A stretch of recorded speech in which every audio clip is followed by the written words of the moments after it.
السلام علیکم ورحمۃ اللہ وبرکاتہ. زما محترم و عزتمندو، نن به مونږه د اسلامی کال د ډیر مبارک او د فضیلت ډک وخت په اړه خبرې کوو. د شعبان میاشتې 15مه شپه چې مونږ یې د شب برات یا لیلة البرات په نوم پیژنو، دا هغه شپه ده چې د بخښنې، رحمت، د تقدیر د فیصلو او د دعا د قبلېدو پیغام له ځان سره راوړي.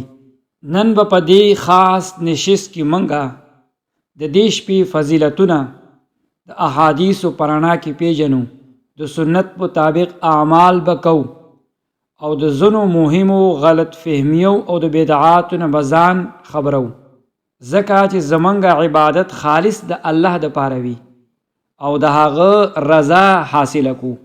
د براءت لغوي معنی ده نجات، خلاصې یا بری کېدل. دا شپه په حقیقت کې دوه لوی اړخونه لري. اولنې اړخ دا د عبادت او د رحمت شپه ده چې الله تعالی پکې د خپل رحمت سره بندگانو ته نږدې کېږي. دویم اړخ د تقدیر شپه ده. ډیرو احادیثو څخه دا معلومیږي چې په دې شپه کې د راتلونکي کال کارونه لیکل کېږي، لکه پیدایش، مرگ، رزق، خیر او شر. یو اجمالی خاکه لیکل کېږي او بندگانو د یو کال اعمال اسمان ته پورته کېږي. حضرت عائشہ صدیقه رضی الله تعالی عنها فرمایلی دي چې پیغمبر علیه الصلاۃ والسلام او فرمایل چې آیا ته پوهیږي چې په دې شپه کې څه کېږي؟ په دې شپه کې د راتلونکي کال د پاره هر زیږیدونکي ماشوم نوم لیکل کېږي او د هر هغه کس نوم لیکل کېږي چې مړ کېدونکی وي. په دې شپه کې د خلکو اعمال پورته کېږي او د دوی رزق پکې نازلیږي. دا شپه موږ ته دا سوچ راکوي چې تیر کال هم تاسو څنګه تیر کړل او راتلونکي کال به څنګه تیرول غواړئ.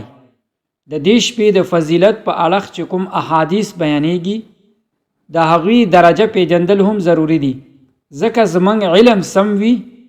یو مشهور حدیث دی چې پکې د الله تعالی د آسمانی دنیا ته د نزول ذکر دی او دا چې بنو کلب د بیزو د ویښتو څخه زیات خلک بخښلی کېږي.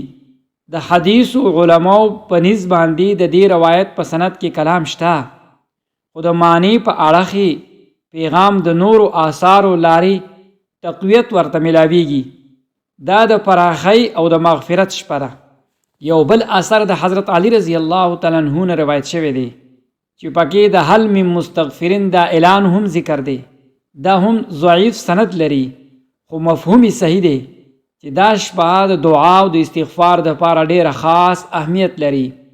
موږ ته دا ضروري ده چې د دې روایاتو څخه هغه ثابت او متفق علیه پیغام واخلو، یعنی د یو مبارکه شپه ده. په دې کې عبادت کول ډیر ثواب لري او موږ باید له خپل رب څخه بخښنه او رحمت وغواړو. خو دا شپه باید هیڅ کله د بل شپې سره برابره ونه ګڼو. اوس راځو عملی اعمالو ته. موږ باید په دې شپه کې څه وکړو؟ اولنې قدم نیت او تیاری وکړو، زړه د غفلت نه وباسو. دا شپه د ښودنې او د رسم نه ده، بلکې د الله سره د اړیکې جوړولو شپه ده او داس حالات ته موږ پام وکړو. دویم قدم د قیام اللیل یعنی تهجد شپه ده. د شپې رستنی برخه کې پاڅېدل افضل دي. 8 رکعاته یا څومره چې وسوي، اوږد قیام، رکوع او سجده سره نفلي منځونه وکړی شي. او یاد ولرئ چې نبی کریم صلی الله علیه وسلم نه د شپې د پاره څه خاص شمیره د مونځ ثابته نه ده، نو په اخلاص سره څومره چې وسوي ادا دې کړی شي. دریم قدم د قرآن کریم تلاوت دی.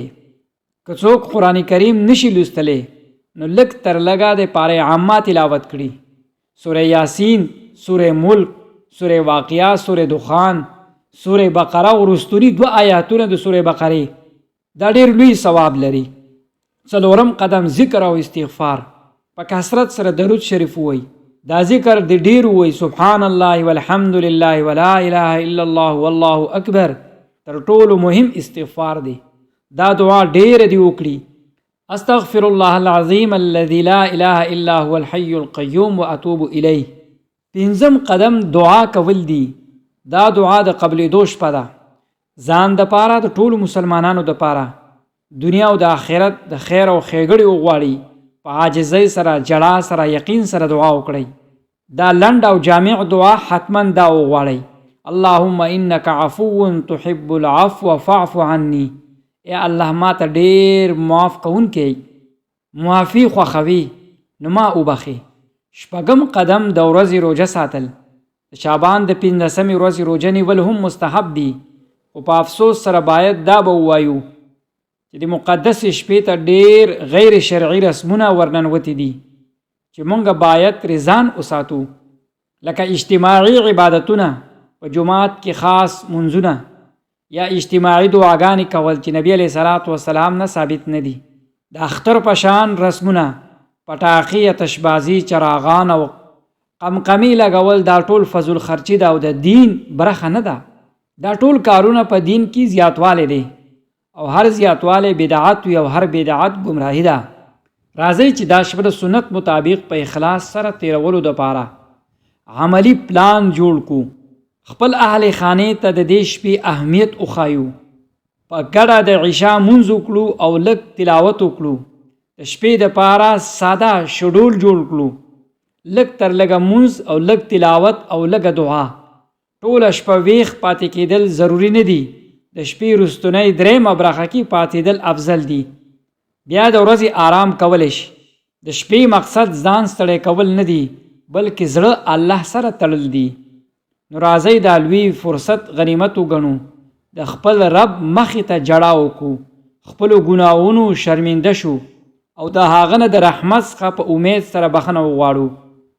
دا شپه د زموږ د ګناهونو د پاکېدو، د تقدیر د سمیدو او د دعاو د اورېدو اعلان دی. دا رسم مه ګرځوئ، بلکې د خپل او د خپل رب ترمنځ یو خالصي او شخصي او پاکیزه وخت وګرځوئ. الله دې زموږ ټول ګناهونه وبخي، زموږ دعاګانې دې قبول کړي او موږ دې د دې مبارک شپې د برکتونو نه حصه دار وګرځئ. آمین.